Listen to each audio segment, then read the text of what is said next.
Oke, kawan aku sekarang itu udah jam 11 malaman. Besok itu rencananya gue mau mendaki ke Gunung Slamet via jalur Gunung Malang. Cuman sebelum itu gue mau belanja beberapa logistik dulu di Indomaret sini karena udah malam gitu ya. Karena rencananya kita mau jalan ke base camp itu besok pagi, kira-kira begitu.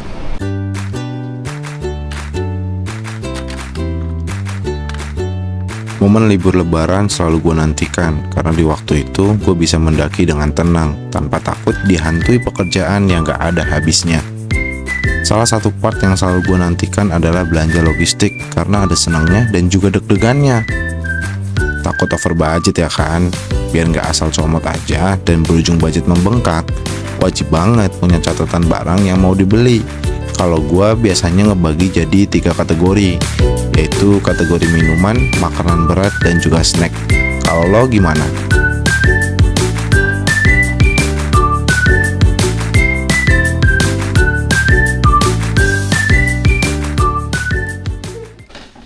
Halo kancam aku. Gue udah sampai di rumah lagi dan belum bongkar belanjaan logistik sih tadi, cuman tinggal dibongkar, nanti di packing, masukin carrier. Terus besok paling tinggal beli beberapa item yang belum ada, kayak sop-sopan, bumbu racik, terus sama beli buah mungkin begitu kira-kira, sama jas hujan ya. Tadi nyari nggak ada, jadi kurang itu aja.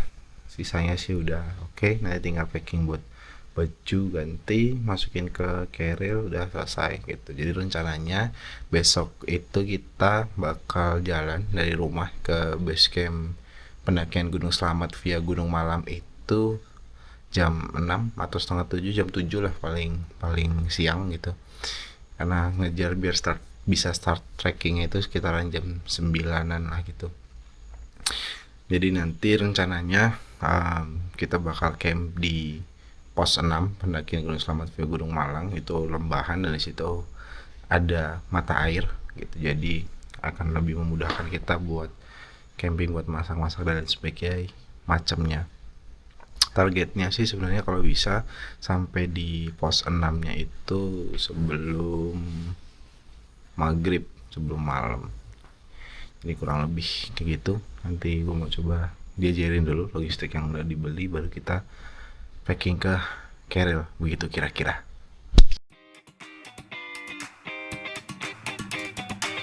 Gak tahu kenapa, gue tuh selalu suka waktu packing barang ke tas carrier. Rasanya itu kayak lagi nyusun puzzle. Harus mikir tuh, gimana caranya barang-barang ini bisa masuk ke carrier tapi tetap nyaman. Satu aja nih barang yang salah ditata bisa jadi berabe urusannya. Entah karena nggak muat atau malah jadi nggak nyaman. Apalagi tas carrier ini kan ibarat malaikat penolong kita ya selama di alam bebas. Jadi harus benar-benar diperhatikan. Setuju nggak? Kalau tim pendakiannya ada banyak, kadang tuh ada tas yang enteng banget, sama ada juga tas yang beratnya nauzubillah. Kalau satu rombongan isinya cowok semua, biasanya yang tasnya enteng itu jadi pemodal di agenda pendakian itu. Nah yang paling berat, yang patungannya paling sedikit, ya nggak sih? Atau itu cuman gue aja yang pernah alamin ya? Nah karena gue cuman mendaki berdua, jadinya beban harus dibagi rata. Oh iya, walaupun gue seneng waktu lagi packing, tapi kadang gue juga suka kesel. Seringnya sih gara-gara ada barang yang ketinggalan, padahal packingannya tuh udah mantep banget. Jadinya bongkar lagi deh. Bongkar maning.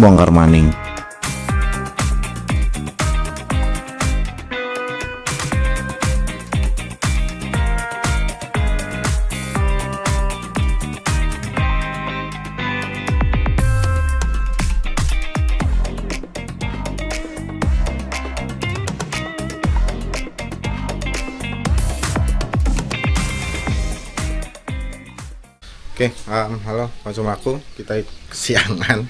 Sekarang itu jam 9:04 dan kita masih di rumah. Mungkin 5 menit lagi kita bakal OTW ke base camp Gunung Slamet via Gunung Malang. Tadi sempat ngobrol sama tetangga yang jadi supir angkot gitu. Ternyata hari ini tuh banyak banget pendaki yang mendaki ke Gunung Slamet lewat jalur Bambangan. Itu salah satu alasan kenapa kita akhirnya milih jalur Gunung Malang, karena ya lebih sepi dan lebih asri sih. Cuma nggak tahu ya, karena sekarang Lebaran mungkin ada rombongan pendaki lain juga di di jalur Gunung Malang itu. Ya lumayan lah, bisa jadi teman baru. Dan kita naik bawa 2 keril aja, cukup lah ini insya Allah. Kurang lebih begitu, dan hari ini lagi cerah, semoga cerah terus, amin. Oke, gitu aja macam aku. Ntar lagi kita bakal OTW ke base camp pendakian ke base camp Gunung Slamet via Gunung Malang. Nah, ikutin terus ya. Hidup ini memang kadang berjalan semuanya sendiri ya. Walaupun kita sudah mengatur banyak rencana yang matang, namun jalan ceritanya tetap Tuhan yang menentukan. Sama seperti pendakian kali ini, selain terlambat cukup jauh, sebelumnya kami tak ada rencana untuk mendaki ke Gunung Slamet. Gunung Sindoro adalah tujuan awal kami, namun setelah ku berdiskusi dengan adik, ternyata ia ingin merasakan jalur Gunung Malang. Jujur, gua agak mikir-mikir waktu itu. Banyak perdebatan pro dan kontra dalam diri ini. Pro-nya adalah gue bisa mendokumentasikan pendakian ke Gunung Slamet, karena Gunung Slamet adalah gunung pertama yang gue daki. Jadi cukup emosional buat gua. Kontranya adalah jalur ini cukup berat dan sangat melelahkan. Singkat ceritanya, keputusan kami adalah mendaki Gunung Slamet via Gunung Malang. Dan inilah petualangan kami.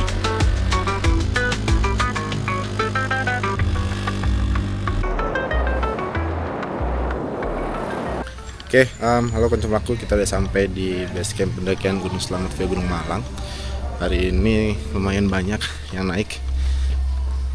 Hari ini ada satu rombongan sih yang naik dan katanya juga mau ke puncak Gunung Slamet. Jadi ya at least nanti di jalur nggak cuma berdua aja, masih ada temennya yang bakal ketemu nanti. Semoga aja kita camp bareng di pos 6 gitu ya. Rencananya sih kita mau di pos 6.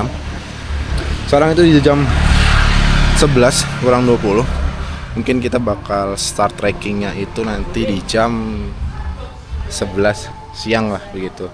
Dan semoga aja setengah 1 atau jam 1 udah sampai di pos 1. Ya semoga aja nggak sampai kena malam lah kita di jalannya. Dan ya semoga lagi juga cuacanya cerah, amin. Kurang lebih gitu kira-kira. Nanti gua update lagi kalau misalnya kita udah mau trekking ke puncak Gunung Slamet. Jadi kan saking sepanjang jalur base camp sampai puncak Gunung Malang kan munengnya anak mata air. Tapi kan dikarenakan pas papat itu karena longsoran jadi bisa ora beroperasi. Oh, pas papat longsoran. Iya, munengnya anak mata air ini gini. Oh, oke. Dikarenakan longsoran akhirnya bisa ora beroperasi. Nah, lo setelah nang puncak Gunung Malang kan muncul ya. Iya, betul. Mas Nam, nah ki ambil kanan anak mata air kan. Oh, iya. Oke. Kan pas naik kelas tahun wingi kan aku ngecamp aja sing dalan. Oke. Nah, aku nggolet nganan kira ora keton, jadi akhirnya munggah apa jet bagiannya pas muncul nang pos pitu nih. Heeh. Ya ku nang pos pitu sih. Paling lebih kepenak pos pitu.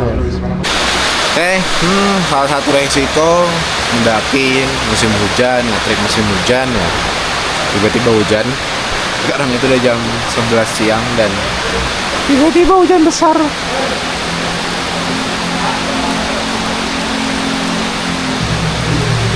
Gitu. Jadi mungkin kita bakal nunggu agak terang dikit, setengah 12 mungkin atau jam 12 atau malah nggak jadi, nggak tahu lah. Oh, lanjut aku. Ini hujannya udah mulai gerimis, udah mulai ngecil maksudnya. Jadi mungkin ya mau nggak mau sih harus jalan. Ya hujan-hujanan nikmatin aja sih, begitu. Kebetulan kabutnya juga turun. Jadi makin dingin. Kita sih rencananya bis Johor. Ini terang nggak terang ya udahlah digas aja, jalan pelan-pelan. Karena setahu itu kalau misalnya antara udah ngelewatin pos 3 sampai ke pos 5-nya itu kena malam, itu resikonya agak lumayan gitu. Karena kanan kirinya itu jurang dan rumputnya agak tinggi-tinggi. Cuman tadi ngobrol sama mas-mas yang jaga base camp, katanya sih H-10 sebelum lebaran kemarin udah ada pemeliharaan jalur gitu. Jadi semoga aja jalanannya lebih aman. Nih gue tunjukin, kabutnya turun.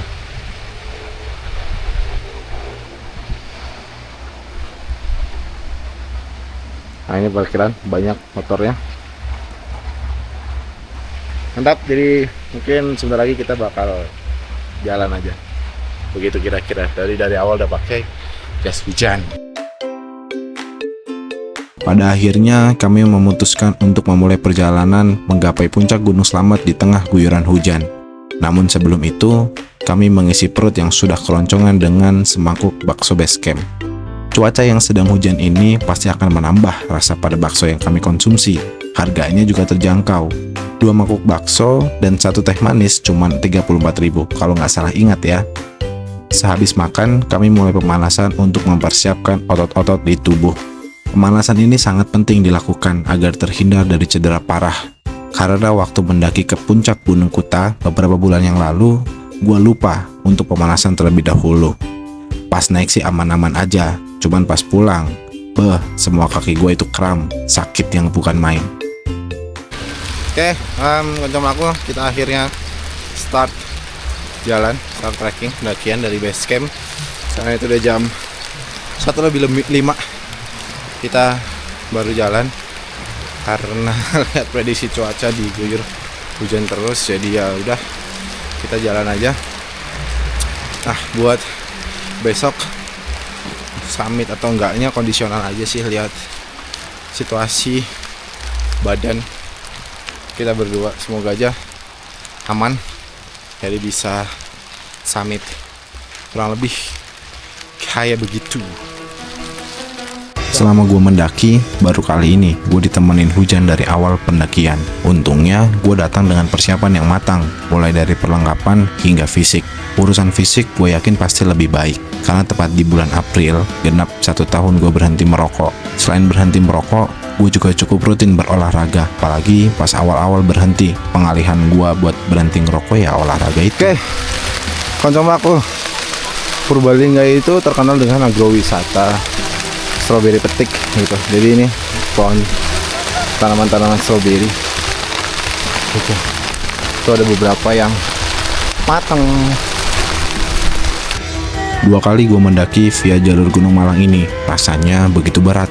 Karena dari awal mendaki kita nggak akan dikasih ampun, jalannya akan terus nanjak. Cuman sekarang gue merasa agak lebih mampu daripada pendakian gue sebelumnya. Yang seru dari jalur ini adalah keasriannya dan juga sepi, lebih sepi dari jalur Bambangan pastinya. Jalur ini cocok banget buat lo yang lebih suka mendaki dengan suasana yang tenang dan juga sunyi. Hanya ada suara teman pendakian dan juga suara-suara alam.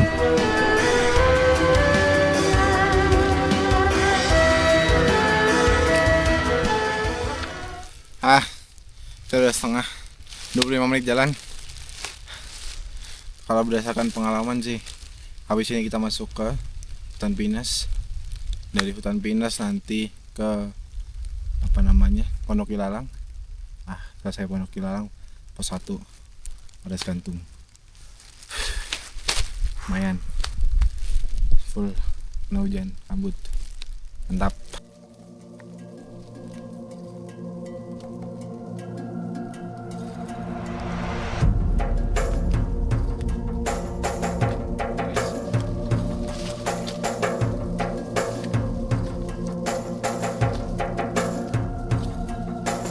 Wah, sumpah,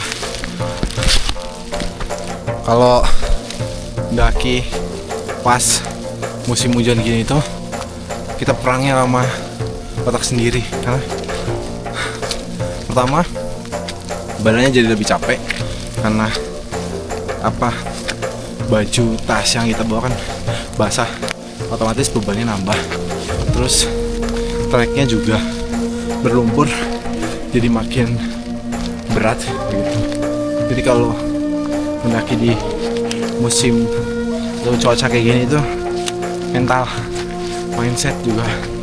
Dan yang paling penting sebenarnya jangan maksa untuk sampai puncak gitu. Tujuan lu gitu main ke alam ya, selain tadabbur alam ya kan, kita menikmati ciptaan Tuhan gitu. Jadi jangan terlalu maksa dan nggak lihat situasi kondisi, akhirnya itu yang membahayakan nyawa kita ataupun nyawa anggota tim pendakian kita. Ini udah mau selesai vegetasi hutan pinusnya, jadi kurang lebih ya mungkin 30 menit paling lama kita udah sampai di pos 1. Karena jujur ini kita ngejar waktu karena biar nggak kena malam di jalan. At least kalaupun harus kena malam itu kita udah ngelewatin pos 4 lah paling enggak. Karena 3 ke 4 itu saya ingat gua kanan kirinya itu jurang dan rumputnya itu tinggi, jadi cukup bahaya. Kalau lebih gitu kira-kira konco pelaku. Walaupun di pendakian ini fisik gua jauh lebih baik, namun apa daya, alam selalu punya kejutan bagi para penggemarnya. Hujan yang terus mengguyur, makin lama makin menggerogoti mental. Belum habis vegetasi hutan pinus kami lalui, pikiran gua udah kemana-mana. Bagaimana kalau pada akhirnya semua rencana yang sudah dibuat tidak bisa terlaksana, dan akhirnya gua harus camp di pos 1 lagi, sama seperti pendakian pertama 2022 silam. Selain pikirannya sudah kalang kabut, celana yang gue pakai kali ini juga nggak nyaman, basah, dan fit yang kurang pas seringkali menghambat kaki ini melangkah. Tak jarang juga kaki gue kehilangan keseimbangan. Namun tetap, ini adalah konsekuensi yang harus gue terima. Harus dijalani dengan tabah dan juga ikhlas, sembari mengkalkulasi ulang resikonya. Oke, teman-teman aku, kita udah sampai di pos 1. Tadi kita itu sampai jam 2.20. Jadi jarak dari base camp sampai pos 1 itu ya 1 jam 15 menit tadi kita jalan. Kita mau ngasuh dulu bentar dan jam 2.30 kita akan lanjut lagi perjalanan ke pos 2. Dan pendakian ke Gunung Slamet kali ini tuh full kena hujan. Dari tadi itu hujan gerimis. Makin berat barang bawaannya, apalagi kalau pakai celana panjang dan basah itu makin berat, sepatu juga makin berat. Sip, kurang lebih kayak gitu. Jam 2.30 kita nanti lanjut jalan lagi, mantap. Oh ya, jadi pos 1 ini biasanya jadi spot favorit buat camping ceria gitu, karena jarak dari base camp yang tadi relatif lebih singkat, nanjaknya juga lumayan lah gitu, jadi bisa dapat sensasi hiking, terus view-nya itu udah kebuka.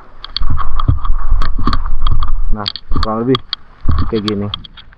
Nah, kalau cuacanya cerah itu nanti di bagian sana lu bisa lihat Gunung Sindoro, Sumbing, bahkan Andong mungkin kalau nggak salah, Andong, Kembang maksudnya.